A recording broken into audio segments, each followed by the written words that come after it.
Welcome back to Texas, where we're going to restart the Samsung Radioshack 500 next time by. Quickly, here's a look at the current Craftsman Truck Series standings, brought to you by Sears. Bobby Hamilton leading Texan Rick Crawford, adopted Texan. He's from Mobile, Alabama, spends a lot of time here, though.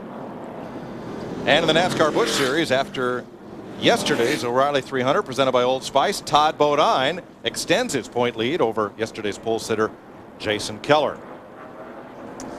We talk about congestion on pit road, and this is what happens. I mean, these pit boxes are awfully small. Here's Sterling Marlin here, Larry Fort right here. Now, Larry Fort's parked legally. Only his right rear is out of the box, but there you see Sterling gets blocked in, and this is things as hard as track position is to obtain here. This will get you in so much trouble. So Sterling will restart 32nd.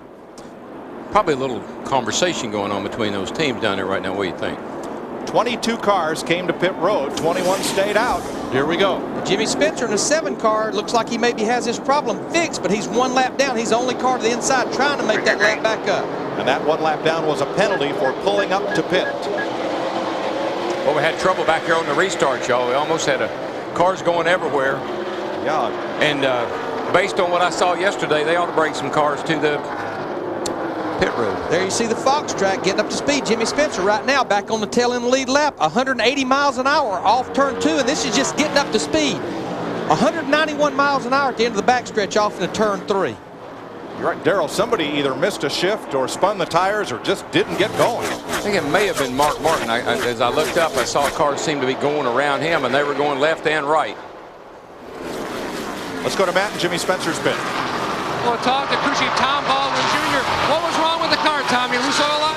Had a main oil line on our oil pump fitting that come loose. It's a shame. We try to get a lap back here. With the Series Dodge is pretty good today. It's a good thing it's real early, so hopefully we get a caution here and get some oil back in and get some 4 fresh Goodyears. So Spencer is out on the tail end of the lead lap in front of race leader Bill Elliott. And you know, Darrell, I'm amazed. We keep seeing more and more oil lines come loose. And you know what? These are the engines that the guys are running here for the most part all weekend. It's not like they're going through a lot of engine changes over the weekend. When you change engines, you would expect to see things like that happen, or it can happen. Somebody just didn't get that one tight. Jimmy Johnson, the 48, was one of those who changed engines, had to start in the back, but he has climbed up into the top 20. The outside groove, is it coming in pretty good for you? Not really. I mean, I know I'm loose, but I think it's a little shabby up there. It works good on when everybody bunches up on entry, but they can stick with me coming up off. And he did have one of the fastest race cars in practice yesterday. Of course, had to go to the rear of the field because of that engine change. But what's going on in their pits, Matt? Well, Larry Mack, he was saying the car was loose, and he didn't really want to sacrifice track position. They were talking about pitting. Chad wanted to bring him down for 2 tires and top him off of fuel, but Jimmy felt like he would just lose too much track position. Too hard to pass here today, but they do have a very fast race car. He just can't get a position under somebody to try to make up a lot of ground, and just see him trying to work the inside of Steve Park. Thanks, Matt. At the front of the field, Bill Elliott has dispensed with Jimmy Spencer. And Jeff Gordon has passed Bobby Labonte, the pole sitter, for 3rd place. Yeah, Jeff Gordon's got about the fastest hot rod out there right now. He's coming. He's passed him when he catches them, not messing around.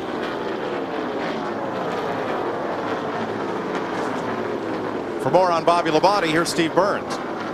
Mike, during that caution period, Bobby Labonte, who's talking to his crew chief, Fatback McSwain, says his car is just a little bit loose on entry and just a little tight on the exit of turns 2 and 4. Jeannie?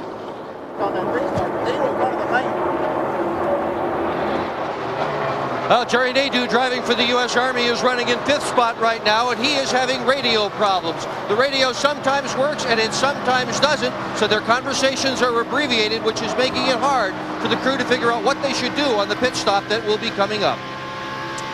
I tell you, radio problems anywhere can be a big problem. But Darrell, the speed you're running here, how important it is to know if you've cleared someone. Boy, spotter not being able to talk to you can be a big problem as well. Anytime you have a problem of any kind, it is frustrating to the driver. I mean, he's got to concentrate. He needs to concentrate on driving. We talk about hitting your marks here. It's so fast, and you got a problem of that nature. It just is a distraction that you don't want to have to deal with. Nadeau sits in 5th. He's about a full second behind 4th place Bobby Labonte, and not quite half a second ahead of Ryan Newman, the 6th place car. Spotter has a tough job. When the spotter talks to the driver, he hollers at him, "Don't talk to me." When he doesn't talk to him, he hollers at me, "Why aren't you talking to me?" This is looking out at Dale Jr.'s car. You see, he's about 5 seconds. See the interval right here. This is the leader, Bill Elliott, about 5 seconds behind Bill. But they're running about the same lap times. Let's just watch the miles per hour, Darrell. Listen to the throttle. It just tells you that you're a little tight off of 2 over there. Turn 2 is really difficult to get off of.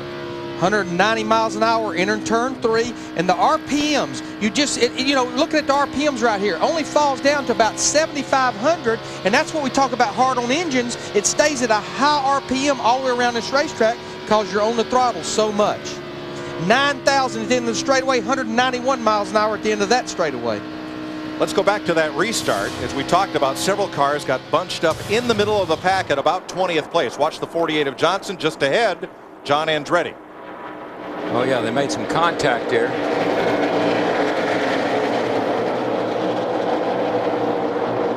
And somebody up ahead of them didn't go, Darrell. The whole field kind of, like in Bristol, accordion. For whatever reason, you pick up a lot of debris on your tires here, and you always spin the tires on the restart.